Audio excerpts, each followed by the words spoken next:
Pro 1 RRI Makassar.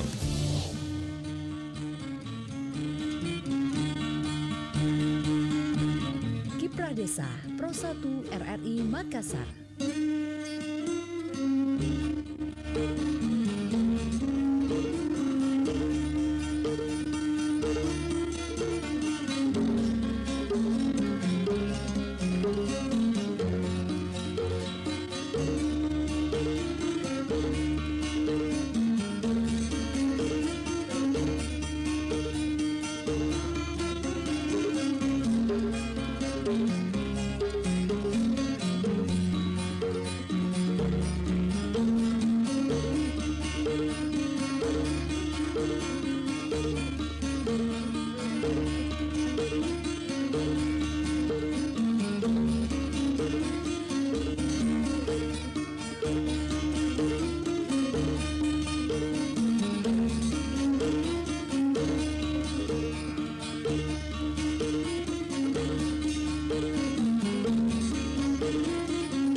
Assalamualaikum warahmatullahi wabarakatuh. Selamat malam pendengar Pro 1 dimanapun Anda berada. Bersama Irsan Lipit kembali menemani Anda hingga nanti di pukul 24 malam nanti.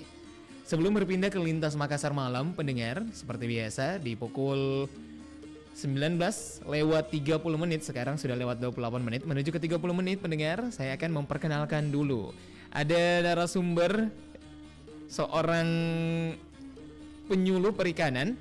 Beliau adalah penyuluh perikanan muda yang ada di Sulawesi Selatan dan tentunya memiliki banyak usaha-usaha selama ini untuk bisa memajukan perekonomian Indonesia. Salah satunya di bidang perikanan. Kita menyapa kepada beliau terlebih dahulu, Bapak Andi Bambang Suryansyah, SPI. Assalamualaikum warahmatullahi wabarakatuh, Pak. Waalaikumsalam warahmatullahi wabarakatuh. Apa kabar Pak hari ini, sehat Jiki? Alhamdulillah Pak Irsan ya. Iya. Alhamdulillah sehat. Alhamdulillah sehat. Alhamdulillah. Menjadi seorang penyuluh perikanan tentunya tidak mudah. Banyak tugas-tugas dari penyuluh perikanan, apalagi di masa globalisasi seperti sekarang. Indonesia, terutama kita Sulawesi Selatan, Makassar terkenal dengan kota pesisir, penghasil ikan cukup besar. Banyak wilayah-wilayahnya kita yang memang berpenghasilan dan juga bisa mengolah perikanan dengan cukup baik ya. Tapi sayangnya di globalisasi yang seperti sekarang, dunia online, pemasaran itu menjadi PR. Apalagi kalau misalnya cuaca buruk seperti sekarang. Nah tentunya kita akan mengobrol hari ini pendengar di Kiprah Desa bersama dengan Bapak Andi Bambang Suryansyah, SPI. Beliau, kita akan mengobrol seputar tentang izin usaha dan juga marketing online, kontribusi dan juga inovasi penyuluh perikanan. Ngobrol dulu Pak, di awal pembukaan tentang ada izin usaha dan juga marketing online. Kok bisa ini seorang penyuluh perikanan juga terlibat di dalamnya? Baik Pak Irsan ya, makasih banyak atas kesempatan diberikan kepada kami. Mungkin pertama perkenalan dulu ya. Silahkan Pak. Nama kami Andi Bambang Suryansyah, SPI. Yang sudah disampaikan tadi oleh Pak Irsan ya, kami penyuluh perikanan yang saat ini ditempatkan di Kabupaten Goa. Kantor kami, satmenkel kami di Balai Riset Perikanan, Budidaya, Air Payo dan Penyuluhan Perikanan di Maros. Iya. Ya. Baik, seperti yang disampaikan oleh Pak Irsan tadi bahwa kami itu penyuluh perikanan itu memang mempunyai beberapa tugas. Iya. Dari Kementerian Kelautan dan Perikanan. Ada beberapa di antaranya adalah bagaimana kami bisa mendampingi kelompok untuk memfasilitasi akses pemasaran dari kelompok-kelompok binaan kami selama ini.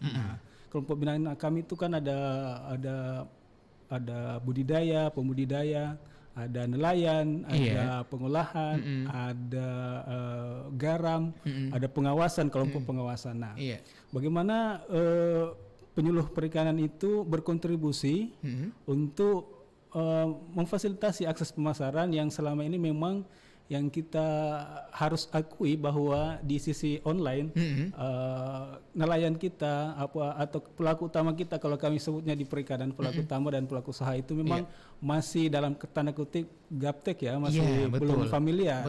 Itu yang pertama dari si marketingnya. Kemudian dari si yang kedua izin usahanya.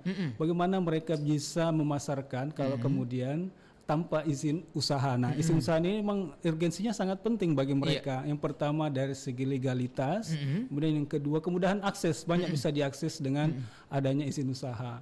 Apakah itu perbankan, apakah itu pendampingan atau bantuan dari pemerintah dan macam-macam lagi yang lain.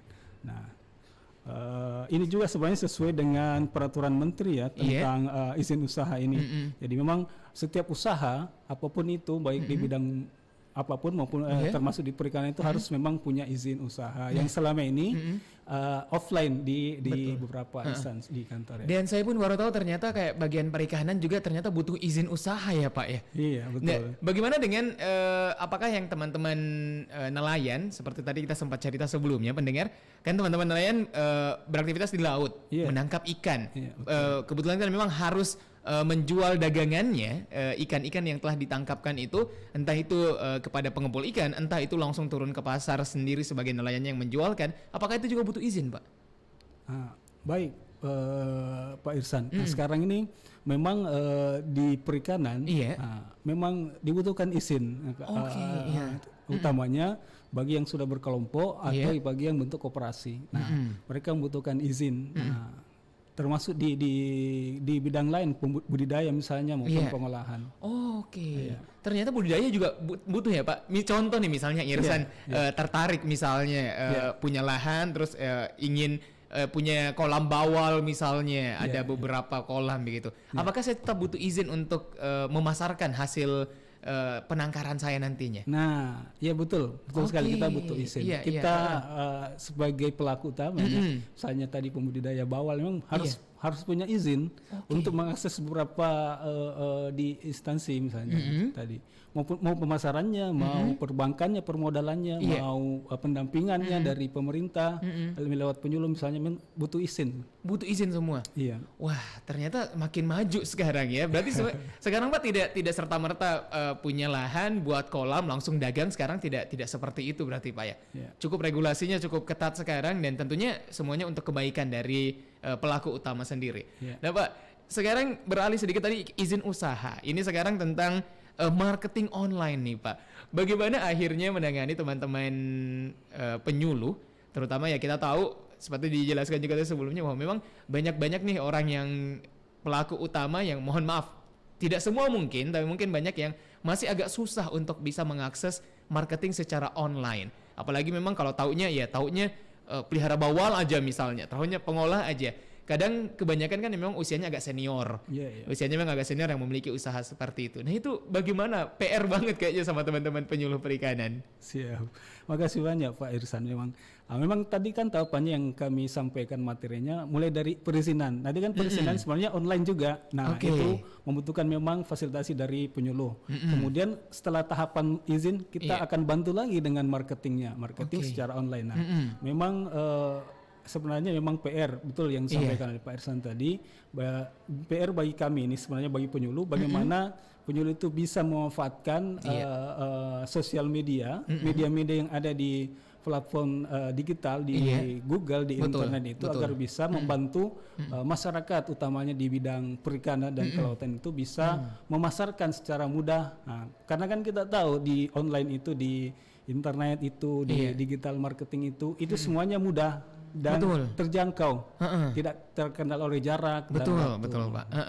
Apalagi sekarang marketplace besar yang ada di Indonesia, apalagi kalau misalnya kita base di Makassar, itu kan bisa pesan Pak. Jadi kayaknya lebih menarik pesan ikan lewat marketplace online yang cukup besar yang ada di Indonesia saat ini. Itu kayaknya cukup menarik ya. kalau misalnya kayak saya, rumahnya cukup jauh gitu Pak, mau pesan daerah-daerah sini kan agak susah kalau apalagi dengan cuaca buruk. Kayaknya dengan online itu sangat menarik.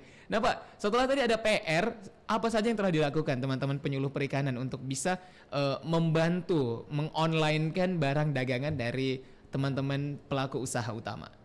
Siap, makasih banyak Pak Irsan ya. Yang pertama kami lakukan kemarin di Kabupaten Goa itu kita mengadakan pertemuan, mensosialisasikan dan mengajarkan mereka bagaimana caranya membuat izin online. Izin namanya OSS. Setelah itu kemudian kami mengajarkan juga ke mereka bagaimana cara memasarkan secara online. Kami ajarkan mereka bagaimana caranya nih kita buat blog ini di Google nih. Kemudian kita ajarkan nih bagaimana di sosial media. Sosial media kan ada Facebook, ada apa. Betul. Tadi juga disampaikan oleh Pak Irsan tentang marketplace ya. Marketplace itu kan macam-macam ya. Macam-macam. Nah, utamanya yang marketplace yang untuk barang-barang yang tidak gampang rusak seperti barang-barang olahan itu salah gampang sekali di marketplace.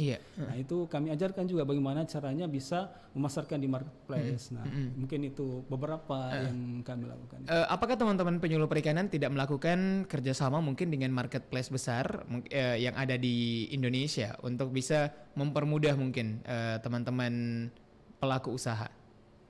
Siap. Kalau itu sebenarnya belum pernah dilakukan dan belum pernah dicoba. Tapi saya lihat beberapa teman sebenarnya dari penyuluh itu sudah membuat web atau aplikasi yang intinya marketplace, memasarkan usaha teman-teman dari pelaku utama yang kita dampingi selama ini. Cukup menarik. Tentunya pendengar, di zaman globalisasi sekarang, apalagi semuanya serba mudah, generasi milenial dan juga generasi Z sekarang itu mengharapkan sesuatu yang jauh lebih mudah dan juga simpel. Membeli ikan, membeli olahan makanan kebanyakan online. Tapi sayangnya kita warga Sulawesi Selatan, Makassar dan sekitarnya itu agak jarang untuk dapat olahan-olahan segar. Mungkin tidak sih Pak bisa mendapat olahan-olahan segar itu di marketplace online? Ya baik, makasih banyak. Betul Pak Irsan. Hal itu sekarang sudah mudah, sudah bisa. Beberapa teman saya lihat ada di Makassar ini sudah mencoba membuat aplikasi begitu. Kemudian kalau kami ajarkan bagaimana kelompok ini sekarang kita menggunakan sosial medianya itu untuk hal-hal yang bermanfaat untuk memasarkan produknya. Nah, beberapa teman saya lihat kami ajarkan bagaimana memposting.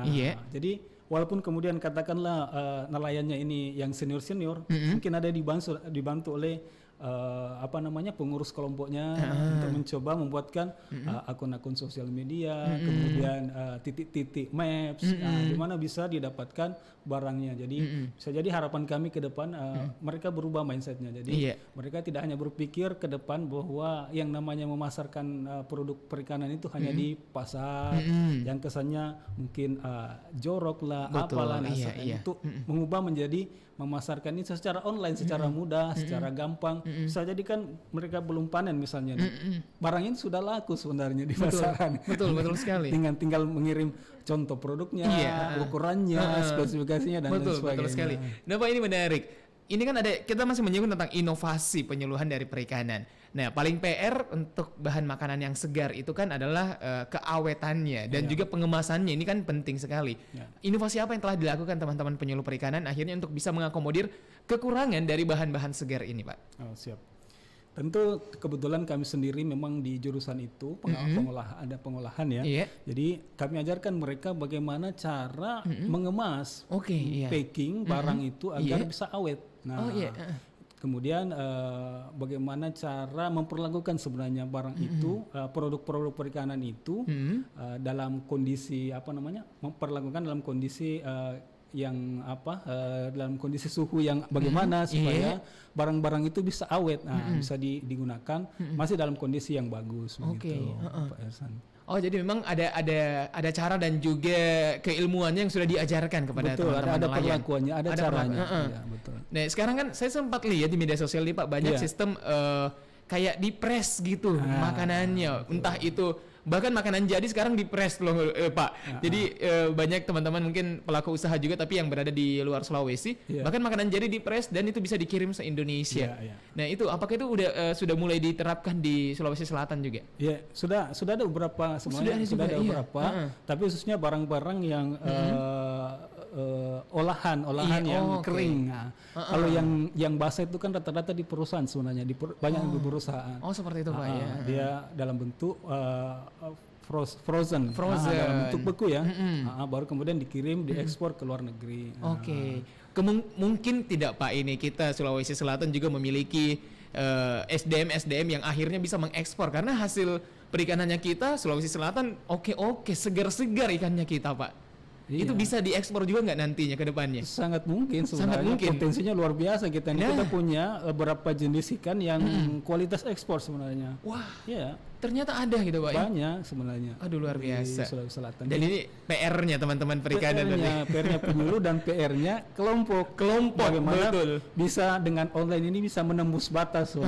Setuju sekali. Jadi masarnya nanti bukan daerah sekitar Maros saja, Goa saja, tapi bisa se-Indonesia atau mungkin bahkan sampai ke luar negeri. Betul. Dengan kemajuan teknologi tentunya sangat dibutuhkan. Pendengar, Anda boleh berpartisipasi untuk mengirimkan pertanyaan Anda seputar tentang inovasi perikanan dan juga izin usaha perikanan, mungkin tapi ekor-ekornya aja ya. Jangan terlalu dalam karena beliau bukan expert di perizinannya itu sendiri. 082133339440 untuk Anda yang ingin mengajukan pertanyaan, dan tentunya Anda juga bisa menyaksikan kami lewat akun media sosial kami seperti Facebook. Kita memiliki di fanpage Pro1 RRI Makassar dan juga lewat radio streaming kita di RRI Playgo, dan juga ada menyaksikan kami secara streaming di YouTube ya, di RRI Makassar. Terima kasih banyak operator andalan gue ya telah menemani kita berdua pendengar masih membahas seputar tentang izin usaha, marketing online, kontribusi dan juga inovasi penyuluhan perikanan. Pak, ngomong-ngomong tentang inovasi lagi nih Pak, ada tidak sih sekarang inovasi yang sedang dikembangkan teman-teman dari riset perikanan nih Pak? Mungkin ada suatu bentuk feature yang mungkin kayak ini bisa diterapkan. Ada ide menarik, ide lain mungkin Pak, seperti bagaimana memfrozenkan makanan segar yang nanti setelah terfrozen itu bisa tetap segar dan sebagainya misalnya, atau ada ide-ide yang sekarang sedang diteliti sama teman-teman riset dan teknologi di Kabupaten Maros. Oh iya. Kalau itu ada berapa kalau di kantor sebenarnya kayak bagaimana ini kan kalau di bidang budidaya ya, bagaimana pakan itu porsi terbesar biaya dari kegiatan budidaya itu adalah pakan ya. Area pakan, oke. Nah, mereka sudah meneliti tentang ada bahan probiotik namanya yang bisa mengurangi penggunaan pakan, jadi lebih ekonomis dan lebih murah biayanya ketika kita melakukan kegiatan budidaya itu, termasuk budidaya di air payau dan budidaya di air tawar. Menarik. Kalau kami sebenarnya ingin mencoba di Goa itu, kalau di bidang budidaya inovasinya pengen mencoba udang yang di payau kemudian kita bisa budidayakan di darat misalnya. Udang. Ya. Oh, jadi sekarang lagi diteliti seperti itu Pak? Sudah diteliti. Sebenarnya sudah ada di Jawa, cuma di sini kami baru mencari. Kami akan mencoba misalnya. Mudah-mudahan bisa itu inovasi. Oke. Jadi itu memungkinkan Pak ya. Jadi memungkinkan bahwa udang air payau itu masih bisa bertahan di kondisi yang airnya pun mungkin bisa jadi air tawar biasa. Iya. Bisa, memungkinkan. Iya. Wah, menarik. Jadi nanti kita bisa budidaya udang bukan hanya di pinggir pantai lagi dong Pak ya? Iya, betul. Bisa mungkin kalau punya lahan-lahan kecil bisa budidaya udang lagi. Betul. Dan harga udang kan lumayan. Bapak ngobrol-ngobrol betul, sangat stabil. Ngomong-ngomong tentang inovasi dan juga kontribusi dari teman-teman penyuluh perikanan. Jadi sudah banyak penelitian, sudah banyak juga inovasi yang dilakukan. Ada PR apa lagi sih sebenarnya yang sekarang akan dicoba diselesaikan sama teman-teman penyuluh perikanan Pak untuk bisa memajukan perikanannya Indonesia? Siap Pak Irsan ya. Yang pertama semuanya memang kami ini penyuluh perikanan itu tugasnya adalah bagaimana mengubah mindset. Jadi masyarakat ini. Nah, ini sebenarnya yang modal utama ketika mereka ingin mengembangkan usahanya. Jadi sebenarnya kalau di perikanan itu modal itu sebenarnya nomor sekian modal. Tapi mindsetnya ini yang pertama, bagaimana mengubah mindset bahwa ketika ingin berbudidaya itu harus punya ilmunya, harus punya keterampilannya, harus banyak hal yang harus dikuasai dan dipelajari ketika ingin Tidak asal ketika kita lihat orang misalnya di YouTube ini langsung kita mau terapkan, ya tentu tidak, harus kita pelajari dulu banyak aspek dari situ. Apakah itu budidayanya, apakah itu menangkapnya, penangkapan pun menangkap ikan di laut pun itu harus ada ilmunya. Ada ilmunya lagi ya. Aduh luar biasa. Nah itu PR besar menjadi seorang penyuluh perikanan, ada merubah mindsetnya itu. Merubah mindset masyarakat. Iya betul sekali, Pak. Yang menarik nih sekarang banyak kan olahan-olahan makanan, terutama perikanan itu kan diolahnya bisa macam-macam sekarang, Pak. Dan itu justru itu yang sekarang pasar lagi tertarik sama itu. Pasar lagi tertarik sama olahan-olahan perikanan itu yang bisa jadi makanan berbagai macam. Bahkan kita digempur jajanan dari negara asing yang sebenarnya bahan dasarnya ikan, yang sebenarnya itu bisa kita produksi sendiri di wilayahnya kita. Nah, Pak, sudah ada belum sih warga binaan atau kita sebutnya pelaku usaha ya? Pelaku utama yang sudah melirik ke sana atau mungkin masih menjadi PR teman-teman perikanan untuk bisa menuju ke sana? Kalau di Sulawesi Selatan sudah banyak sebenarnya. Sudah banyak, banyak yang mulai mencoba mengolah barang-barang yang seperti di luar negeri ya, seperti nugget, seperti bakso, seperti abon dan lain sebagainya. Banyak yang itu jajanan suki-suki itu loh Pak, yang sebenarnya dari ikan itu kita seharusnya bisa bikin kayak gitu Pak. Itu sudah ada. Kali itu ya itu sebenarnya sebenarnya kita namanya nugget ya sebenarnya, kalau di mereka suki ya. Kita namanya nugget ya, nugget ikan sebenarnya. Mirip aja bentuknya aja yang macam-macam Pak ya. Jadi bahan dasarnya sebenarnya sama, ikan sama tepung dan paling isian-isiannya tambahan. Betul sekali. Oke, cukup menarik. Apakah Bapak tidak akhirnya teman-teman penyuluh perikanan lebih tepatnya mengajak semua masyarakat, mungkin semua untuk bisa beralih ke sana, atau mungkin memang hanya perlahan-lahan? Karena seperti yang kita tahu, kalau masyarakat apalagi kita Sulawesi Selatan kan kenalnya pengolahan perikanan itu kalau bukan ikan segar ya kekering. Yang kayak seperti itu Pak. Apakah ada tantangan sih Pak untuk merubah pola pikir dari teman-teman pelaku usaha utama untuk bisa mengolahnya berbeda dari hal yang seperti itu? Ya betul. Ya makasih banyak Pak Irsan ya. Kalau tantangan sih tentu ada, tantangan. Tetapi saya melihat kalau khususnya di Goa ya, ibu-ibunya itu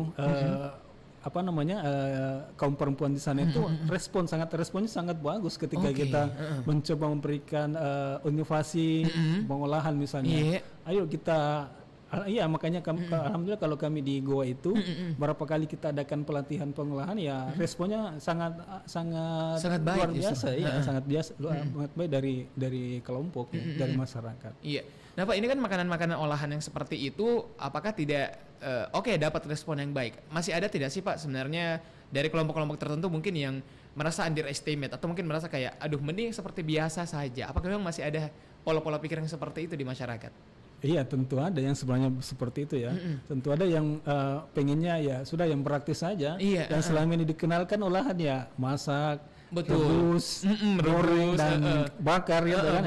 Mending digituan, padahal sebenarnya kan jika diolah lebih lanjut itu akan nilai ekonomisnya lebih meningkat. Tinggi, lebih tinggi, apalagi kemudian di packing, di press, kemudian ada stikernya dan sebagainya itu lebih naik, lebih tinggi. Betul sekali.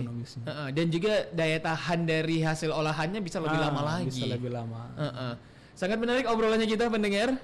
Mungkin ini menarik karena Irsan sangat interest sama makanan. Karena Irsan cukup suka dengan olahan-olahan makanan terutama ikan. Dan ini sangat menarik karena ada penyuluh perikanan depannya Irsan yang ternyata memang berjuang keras untuk bisa merubah mindset pelaku usaha utama untuk bisa terus maju, untuk bisa keluar dari zona nyamannya gitu Pak ya. Betul. Nah Pak, zona nyaman tentunya sekarang seperti pasar itu kan masih ada. Kemarin sempat ada pasar online di beberapa tempat-tempat pelelangan perikanan yang ada di wilayah Makassar. Kemarin sempat ngobrol di wilayah Makassar, ternyata sudah ada pelelangan online juga. Nah ini apakah kemungkinan bisa di-online-kan dalam artian langsung bekerja sama dengan pengantaran online begitu Pak? Untuk pengantaran online-nya. Kalau ini kan kemarin saya lupa berapa bulan yang lalu Irsan sempat ngobrol sama penanggung jawab dari pasar pelelangan ikan Raja Wali. Nah, yang di Raja Wali itu ternyata bisa pesan secara online. Nah, di Goa juga sudah ada tidak yang seperti itu? Atau mungkin dari teman-teman penyuluh perikanan bisa ada yang seperti itu tidak? Kalau selama ini belum ada. Tapi itu kan bukan berarti tidak ada. Bukan tidak mungkin ya? Bukan tidak mungkin. Intinya itu kita akan mencoba mempelajari karena mau tidak mau ke depan itu namanya online itu pasti kita akan hadapi, kita akan temui dan kita akan jalani yang seperti itu. Betul sekali sih ya. Jadi tantangan sama nih. Tantangan akhirnya harus ke sana juga, mau nggak mau harus ke sana gitu Pak ya. Karena pasarnya menuju ke sana semua. Betul. Pendengar masih bersama Irsan Lipit menemani Anda bersama juga dengan Bapak Andi Bambang Suryansyah. Ya benar, kira Irsan salah baca. Bersama dengan beliau akan menemani Anda pendengar, tapi ada yang lewat dulu. Assalamualaikum warahmatullahi wabarakatuh, pendengar Kiprah Desa dimanapun Anda berada. Dengarkan Kiprah Desa RRI Makassar. Pertanian organik atau yang biasa kita kenal dengan pertanian sehat ramah lingkungan. Mulai dari proses budidayanya sampai panen itu tidak menggunakan bahan kimia apapun. Setiap hari pukul 19.30 waktu Indonesia bagian Tengah. Pro 1 RRI Makassar. 94,4 FM. Pro 1 RRI Makassar.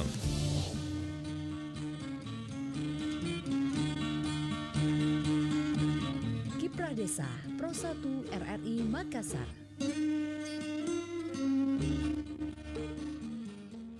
Kembali bersama Irsan Lipit pendengar menemani Anda di Kiprah Desa edisi hari ini Selasa 22 Februari 2022. Tanggal cantik kali ini pendengar. Irsan ditemani bersama dengan penyuluh perikanan muda Bapak Andi Bambang Suryansyah. Pendengar, sudah ngobrol banyak tentang inovasi-inovasi yang akan dilakukan atau yang telah dilakukan juga dengan teman-teman penyuluh perikanan desa. Tentunya penyuluh perikanan ya yang ada di Kabupaten Goa saat ini kalau untuk Pak Andi. Nah Pak Andi, tadi kan sudah ngobrol banyak ini, harapan sebenarnya nih dari teman-teman penyuluh apa sih Pak? Kok mau repot-repot merubah pola pikir masyarakat, mau repot-repot untuk bisa mengajarkan ilmu-ilmu terbaru kepada masyarakat? Akhirnya apa ini Pak? Apa finish dari teman-teman penyuluh perikanan akhirnya? Siap, makasih banyak Pak Irsan ya. Harapan kami tentu output yang kami harapkan dari semua pendampingan kami adalah meningkatnya kesejahteraan dari pelaku utama atau masyarakat perikanan yang kami dampingi. Ini akses pemasaran ini salah satu faktor yang bisa mendongkrak, bisa meningkatkan kesejahteraan mereka.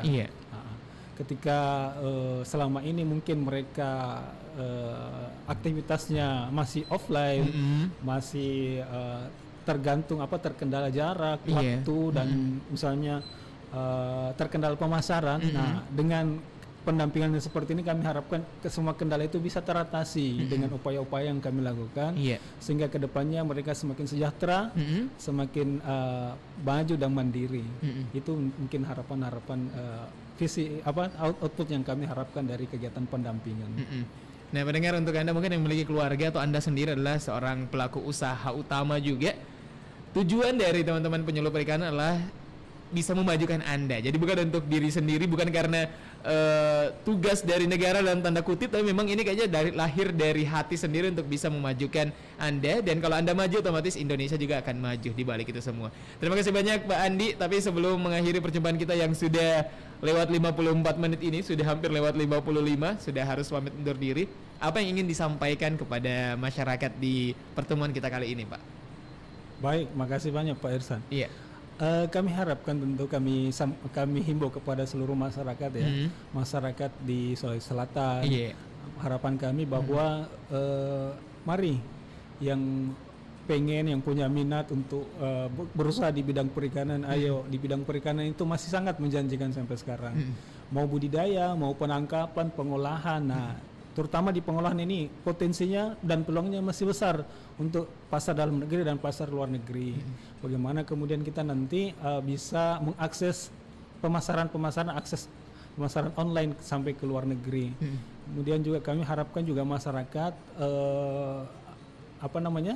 agar selalu mengupgrade ilmunya dan keterampilannya, khususnya yang sudah bekerja dan berusaha di bidang perikanan. Mari kita sama-sama ini saling bergandeng tangan, pelaku utama, pelaku usaha dengan penyuluh, begitupun juga dengan pemerintah. Kita bergandeng tangan, saling mendukung, saling mensupport untuk pengembangan dan pembangunan dunia perikanan. Begitu juga kepada teman-teman penyuluh, saya juga menitip pesan bahwa kita ini adalah pendamping masyarakat. Jadi mari kita selalu mengupgrade ilmu juga kita. Mari kita mencoba mempelajari, kemudian memberikan inovasi-inovasi terbaik dari kita ke masyarakat supaya betul-betul tujuan kita untuk membangun dunia kelautan dan perikanan ini tercapai. Amin, amin, amin. Terima kasih banyak Pak Andi atas kedatangannya dan juga mengajarkan kita banyak hal di malam hari ini, kesempatan kali ini. Yarsan Lipit mewakili narasumber pamit undur diri pendengar. Wassalamualaikum warahmatullahi wabarakatuh. Waalaikumsalam warahmatullahi wabarakatuh.